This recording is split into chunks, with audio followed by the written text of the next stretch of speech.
আসসালামু আলাইকুম সবাই কেমন আছেন? আশা করছি ভালো আছেন। আমি Nusrat Jahan Nowrin and this is my page Nishu's blog. আর আজকে নিয়ে চলে আসলাম নতুন আরেকটা রান্নার রেসিপি নিয়ে।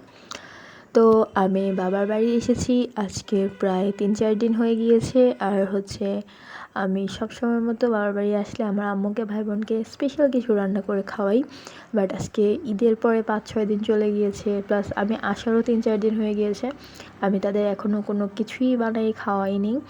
তো ভাবলাম যে আজকে একটু হালিম রান্না করা যাক। তো আমার কাছে একটা হালিম মিক্স ছিল, তো আমি রাঁধুনি সেই হালিম মিক্সটা নিয়ে ওই হালিম মিক্সের ভিতরে যে চাল ডাল একসাথে গুঁড়া করা থাকে সেটা একটু হালকা কুসুম গরম পানি দিয়ে ভিজিয়ে রেখেছিলাম কিছুক্ষণের জন্য।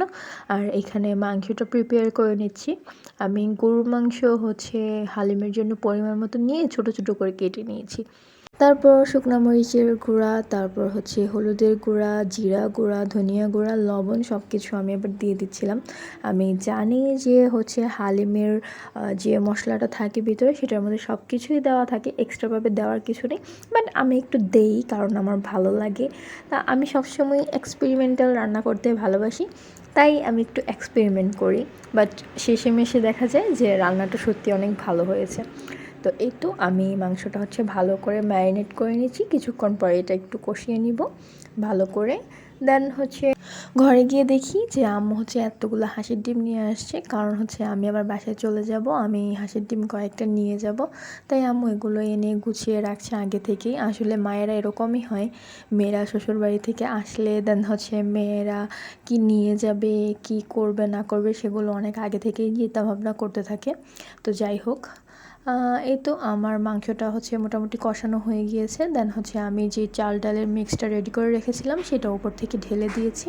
তো এটা কিছুক্ষণ নেড়ে চেড়ে রান্না করে নিব।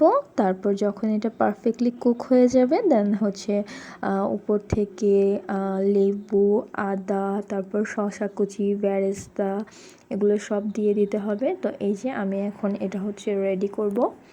তো এইখানে আমি একটা বাটিতে হালিম নিয়ে নিয়েছি, আর এখন উপর থেকে দিয়ে দিচ্ছি শসা কুচি।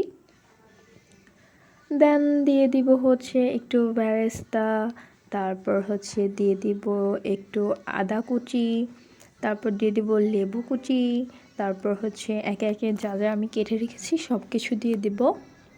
তারপর এটা খাওয়ার পালা। তো এই তো আজকে এই ছিল আমার হালিম রেসিপি।